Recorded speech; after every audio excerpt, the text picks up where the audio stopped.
Hello guys, good day. Today's video, samahan niyo po papunta sa aking pinagtatrabaho at ganito pala katamad sa puwet kumising araw-araw. Tingnan mo naman no, para makala mo naman walang trabaho. Kala mo na napakayaman, ayaw pa bumising. Hoy, gising na sampuyot, may trabaho ka pa ngayon at kailangan mong bumising dahil may binubuhay ka. Palades nagising na sampuyot pero ayaw pa niyang bumangon dahil pagod daw siya pero naalala niya wala na pang diaper space. Ito na guys, tapos na nga sampuyot. Tingnan mo naman, naka-uniform na ang buwang oh. At hindi nga naligo dyan sampuyot ha, pero napakabango niya dahil alaga kapisyonado ko. At ayan na, susod na natin ang mahiwag ng medyas na isang buwan na hindi nalabahan. Yung sa cellophane pala guys, is grocery namin yan pero hindi namin napasok kasi wala nang malagyan sa loob dahil sobrang dami ng grocery namin. At ito nga na moment is nung kailangan natin magmamadali dahil baka malit tayo at baka mag-uho pa tayo. At hindi talaga natin makakalimutan siyempre ang payong, ang mahiwagang umbrella natin. Nakakatulong sa atin para hindi tayo mainitan na dahil na guys, baba na tayo dito sa gate, kailangan natin i-open kasi hindi tayo makakalabas, hindi natin i-open, diba? Pag-open mo ng gate is kalsada agad ang makikita mo papunta sa sa pinagtrabaho natin.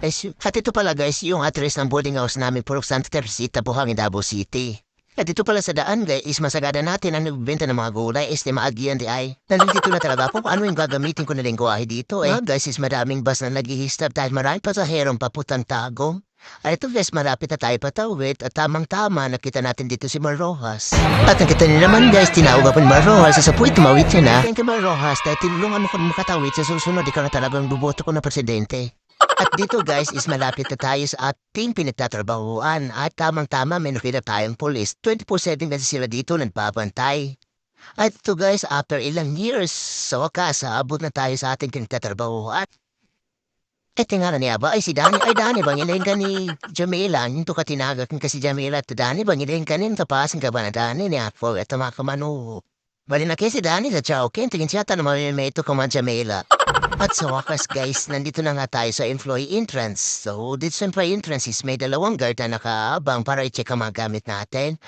And then after nila i-check is akit naman tayo sa hagdan na napakahirap dahil sobrang taas pa ng pupunta natin.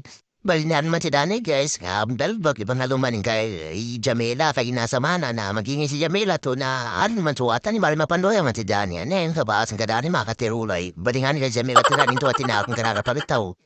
At sa wakas guys, after ng ilang oras na lakadan, akyatan, tumating na din tayo sa ating locker. Kailangan natin magmantili dahil kailangan pa natin mapanso or ma-biometric dahil pag nalit tayo is kwartas agad sa ating sahot. Before tayo alis, siyempre is kailangan natin magpabango para hindi naman tayo ma-amoy ihi or amoy pawis or amoy Isikan na, ibulol ka naman. At siyempre, before tayo papasok sa ating work is kailangan natin muna maglagay ng shiny ng buhok para naman nung buka tayo fresh kahit hindi naman naligo or kahit wala naman talagang ligo. So, pag naglagay tayo ng ganyan is pag bumuka na tayo na ligo, yan po ang sikreto ni Sampuyot, kaya lagi siyang fresh. Sana o laging fresh sa palas ang ipat Sampuyot o makatiruli. Pamagayas kang babal ka malit ka pambanan mo. Tiap sabi ka niyan ka pong gakwit ka palas-palas kapantagaridigo ako ka.